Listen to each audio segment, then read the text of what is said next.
Imagine being shot 37 times, stabbed with a bayonet, your jaw shattered by a rifle butt, your intestines spilling out of your body, so mutilated that when they finally pull you out of the jungle, a doctor places you in a body bag because he's convinced you're already dead.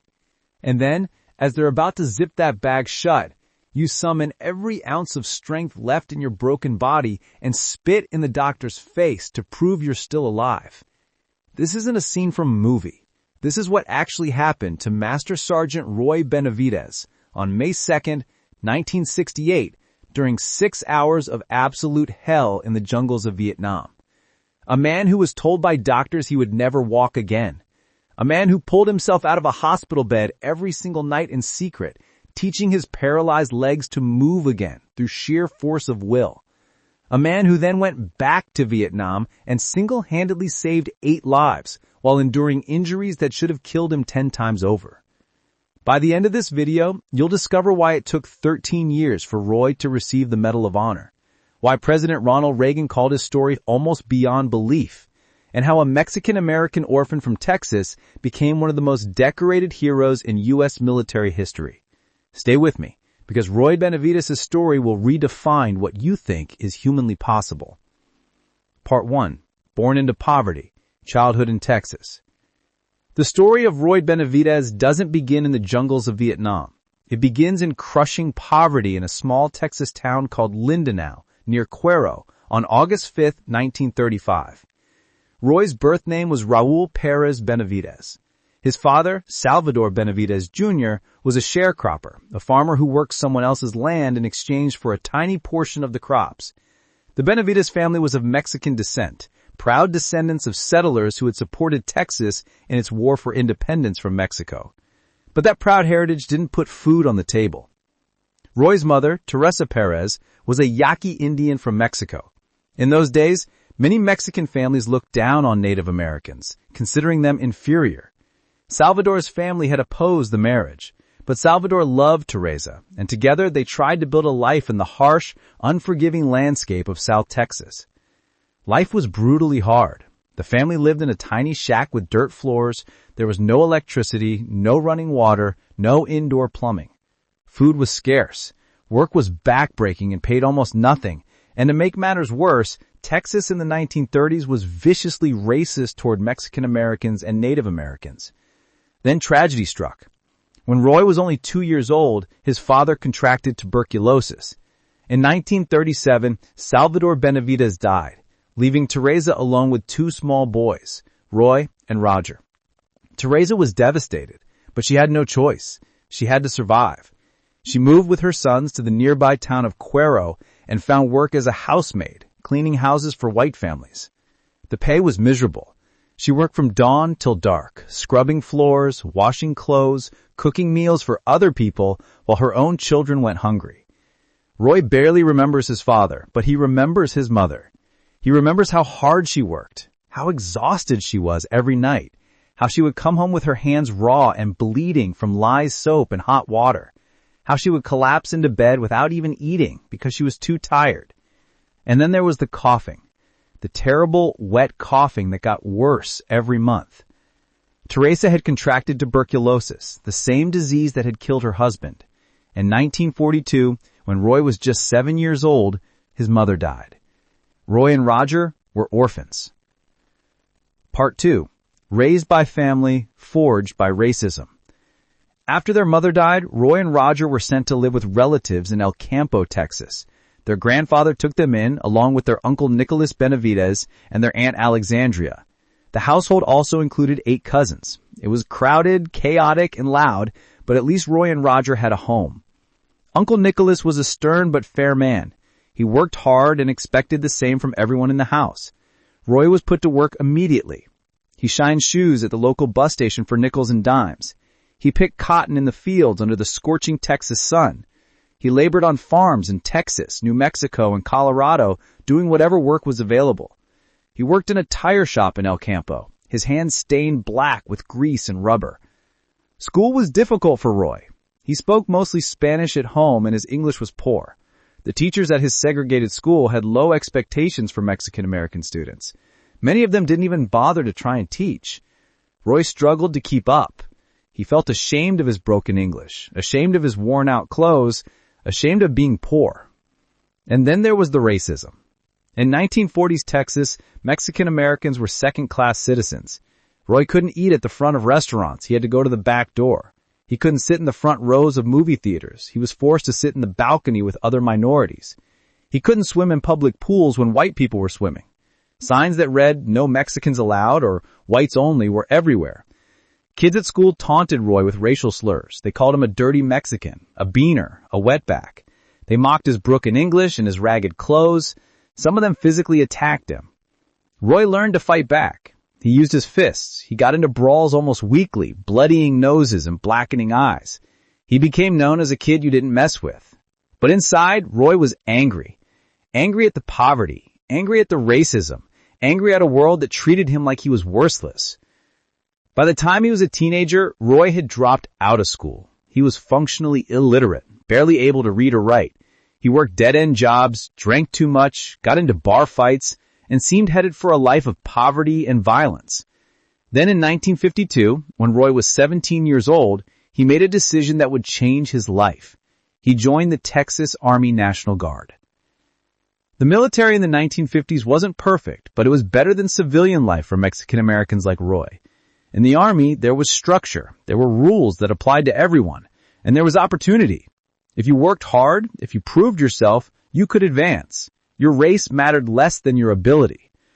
Roy thrived. In 1955, he transitioned from the National Guard to active duty in the U.S. Army. He was assigned to infantry units where he quickly proved himself to be a dedicated and capable soldier. In 1959, he completed airborne training and earned his jump wings. He was assigned to the famed 82nd Airborne Division at Fort Bragg, North Carolina. For the first time in his life, Roy felt like he belonged somewhere. The Army gave him purpose, identity, and pride. He was no longer just a poor Mexican kid from Texas. He was a paratrooper, one of the elite. Then, in 1965, Roy was deployed to Vietnam. The war in Vietnam was brutal and chaotic. The jungle was thick, suffocating, and filled with hidden dangers. The Viet Cong and North Vietnamese army fought with guerrilla tactics, ambushes, booby traps, snipers. American soldiers were dying by the hundreds every week. Roy was assigned to an advisory role, working with South Vietnamese army units. On one patrol, deep in the jungle, Roy was walking point when disaster struck. He stepped on a landmine. The explosion was deafening.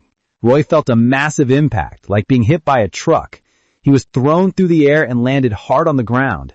Pain shot through his entire body. His legs were numb. He couldn't move them. He couldn't feel anything below his waist.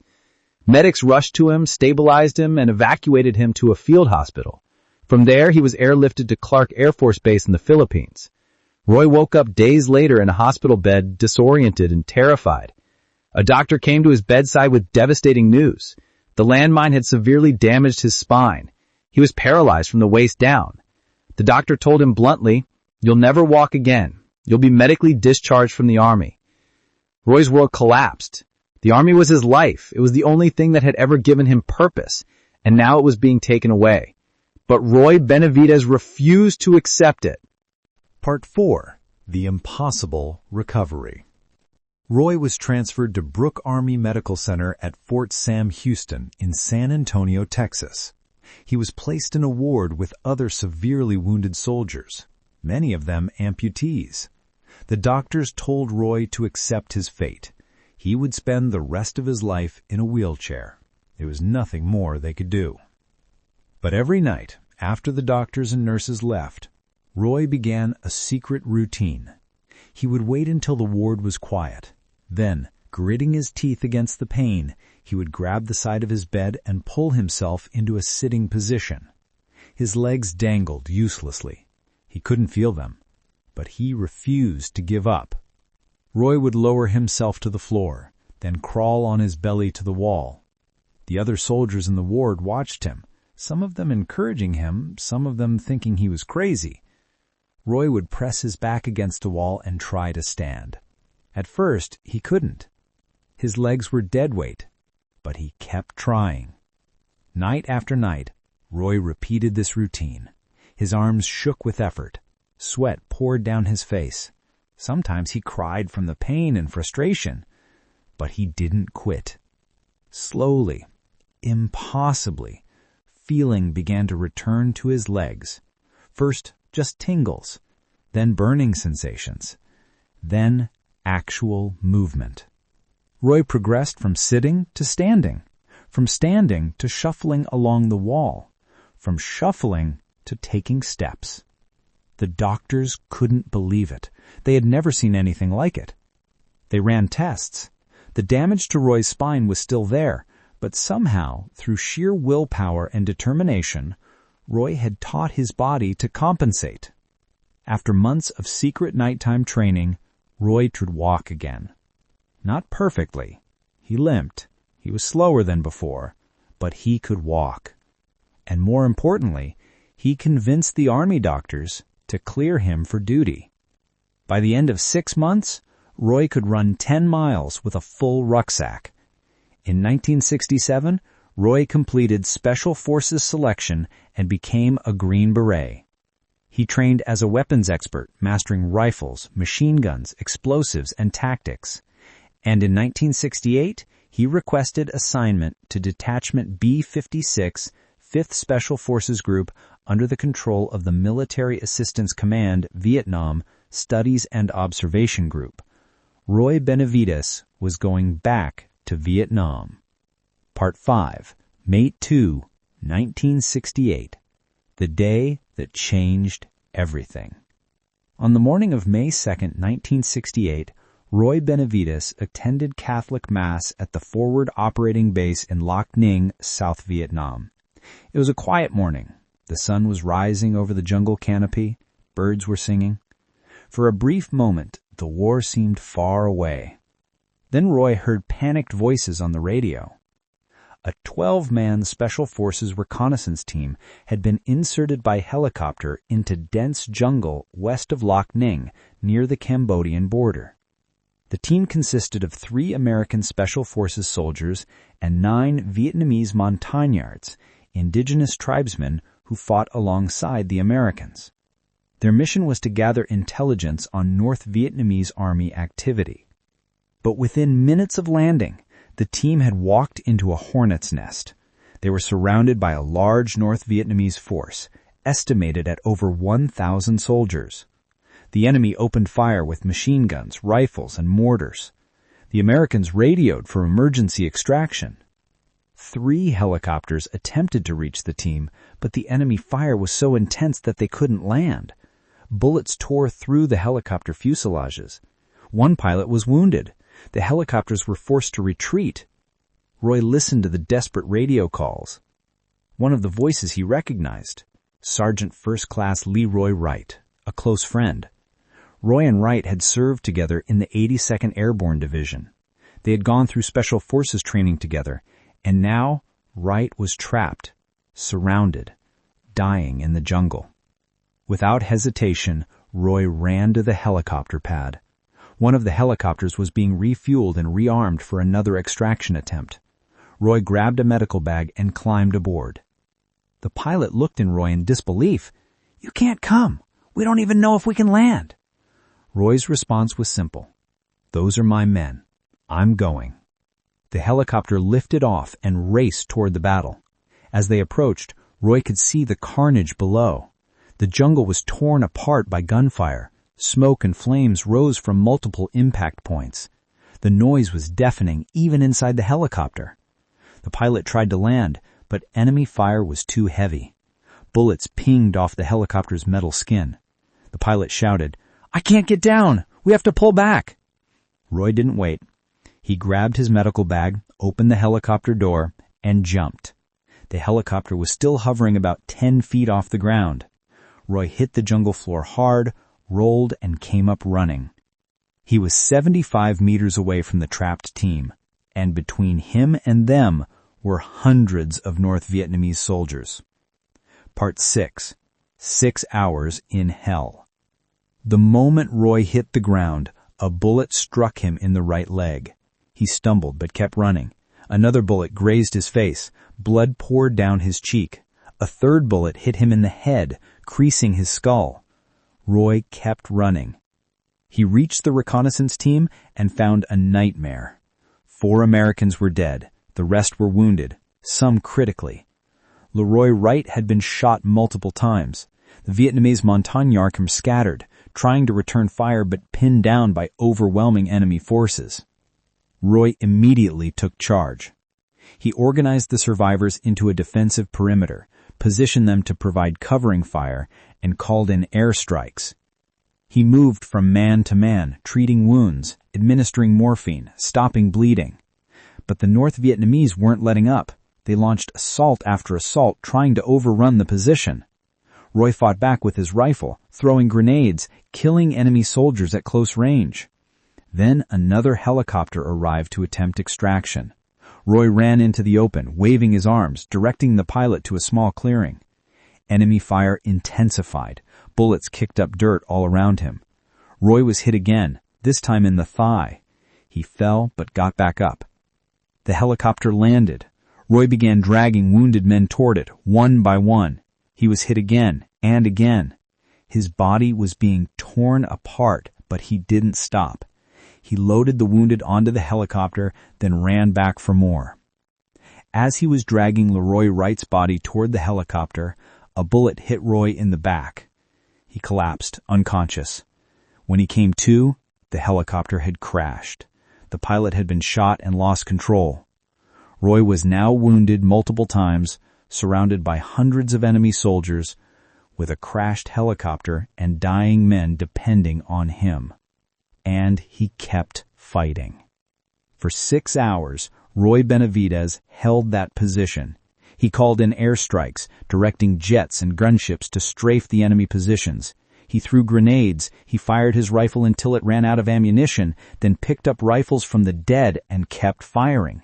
He treated wounds, gave encouragement, and refused to let anyone give up. Finally, another helicopter arrived. This was their last chance.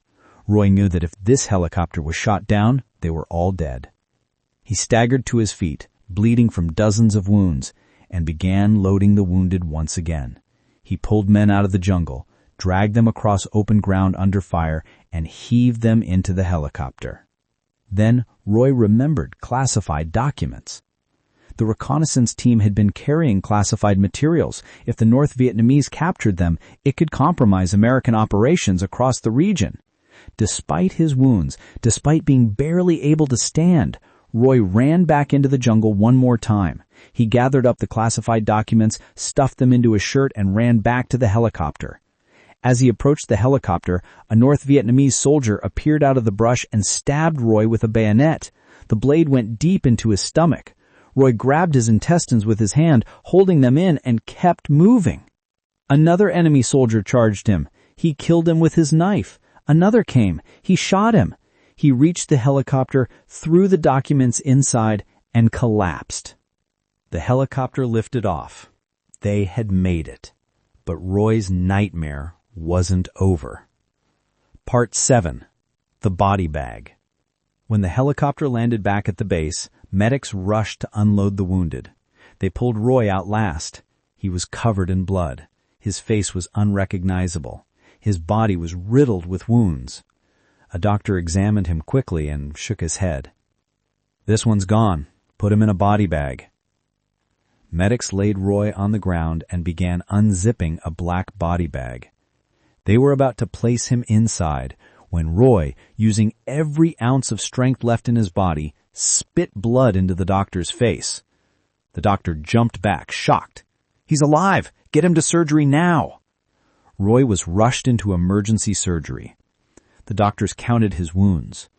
37 bullet and bayonet puncture wounds. A broken jaw from being hit with a rifle butt. Shrapnel wounds all over his head and body. His intestines exposed from the bayonet stab.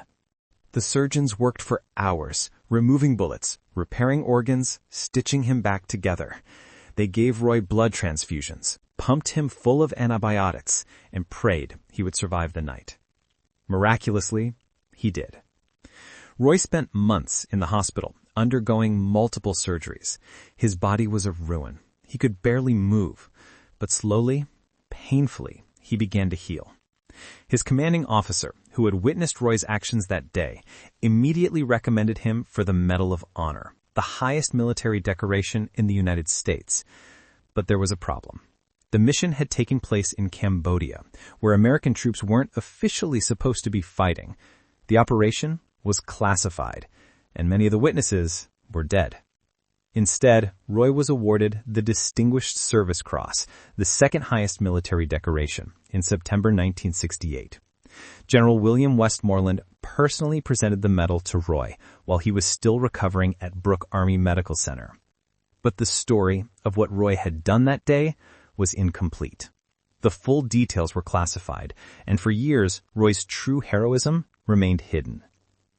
Part 8. The Fight for Recognition.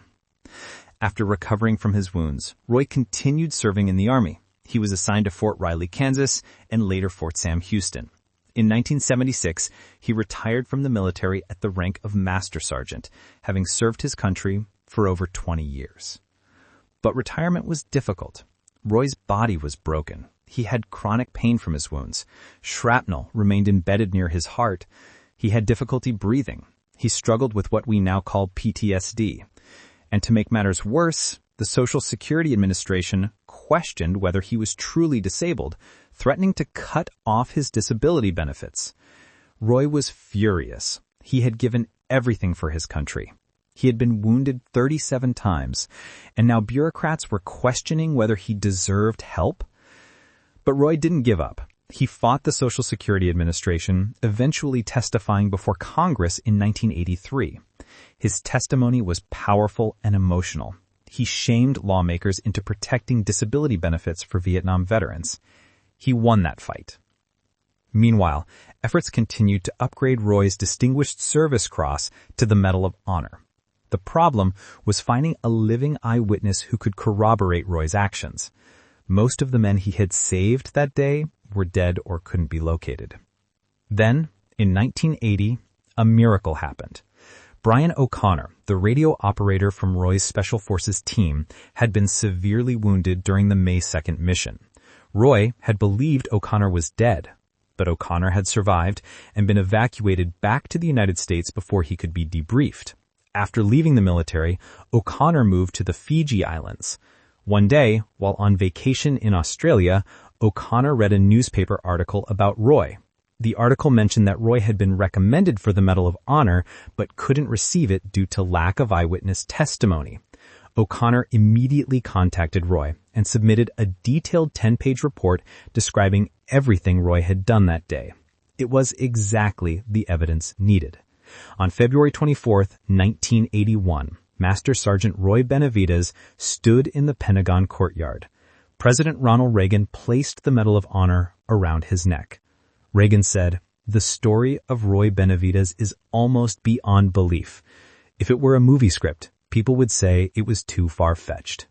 Roy had finally received the recognition he deserved. Part 9. A Life of Service After the Uniform. After recovering from his wounds, Roy continued serving in the Army. He was assigned to Fort Riley, Kansas, and later Fort Sam Houston. In 1976, he retired from the military at the rank of Master Sergeant, having served his country for over 20 years.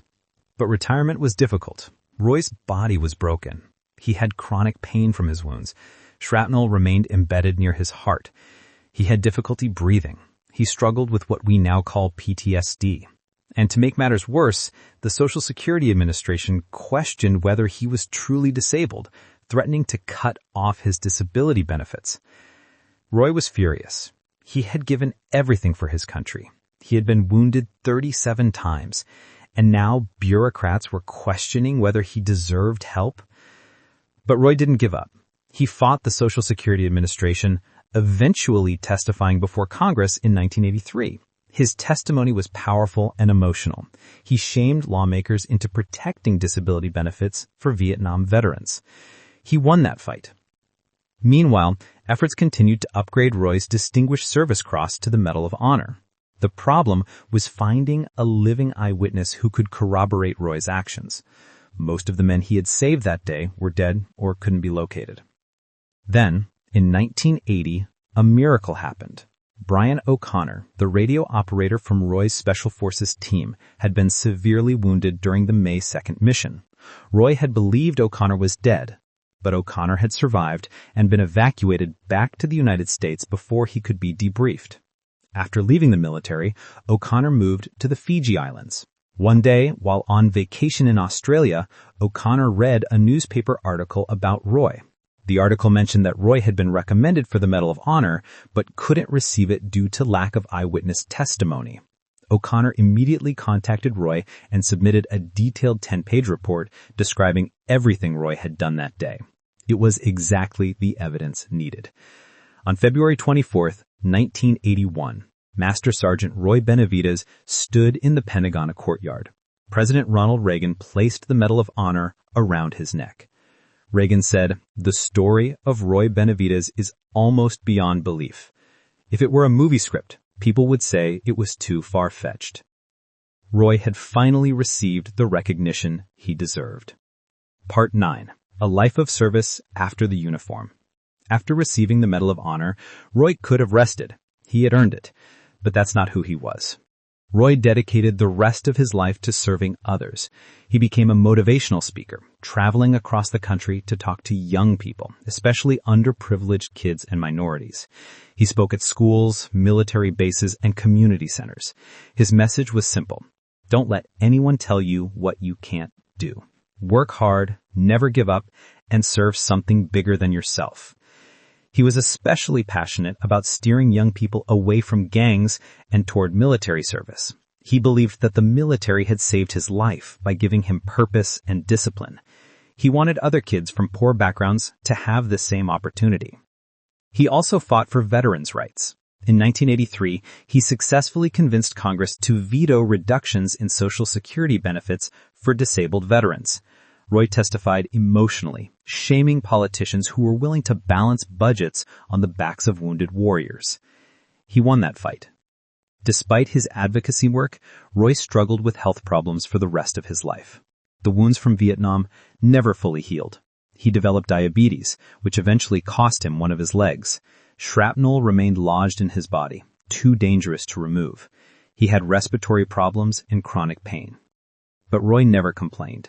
When people asked him if he regretted his actions on May 2nd, 1968, he always said no. "I would do it again. Those were my brothers. You don't leave your brothers behind." Part 10. The Final Mission and Lasting Legacy. On November 29th, 1998, Roy Benavides died at Brooke Army Medical Center in San Antonio, Texas. He was 63 years old. The cause of death was respiratory failure and complications from diabetes. Roy's funeral was a major event. Hundreds of people attended, including military leaders, politicians, and ordinary citizens who had been inspired by his story. He was buried with full military honors at Fort Sam Houston National Cemetery. But Roy's legacy didn't end with his death. 3 elementary schools in Texas were named after him. A park in Colorado bears his name. In 2000, the U.S. Navy announced it would name a cargo ship the USNS Benavides in unprecedented honor for an Army sergeant. In 2001, the Texas legislature awarded him the Texas Legislative Medal of Honor. And in 2001, Hasbro released a Roy Benavides G.I. Joe action figure, the first G.I. Joe to portray a soldier of Hispanic heritage. In 2024, there were discussions about renaming Fort Hood as Fort Benavides, recognizing Roy as a true American hero. Roy's radio call sign in Vietnam had been Tango Mike Mike, which stood for "That Mean Mexican." To this day, when Special Forces soldiers are in tough situations, they sometimes use that call sign to summon courage. Conclusion. The meaning of Roy Benavides. So what can we learn from the life of Roy Benavides? First, that determination can overcome any obstacle. Roy was told he would never walk again. He refused to accept it and willed himself back to health. Second, that heroism is about sacrifice. Roy didn't have to jump out of that helicopter. He could have stayed safe, but he chose to risk everything for his brothers. Third, that courage isn't the absence of fear. Roy was terrified during those 6 hours in the jungle, but he fought through that fear to save lives. And finally, that true heroes never stop serving. Roy spent his entire life helping others, even after leaving the military. Roy Benavides, the orphaned Mexican-American kid from Texas who was told he was worthless, became one of the greatest warriors in American history. He was shot 37 times. He was bayoneted. He held his own intestines in place while continuing to fight. And he saved 8 lives.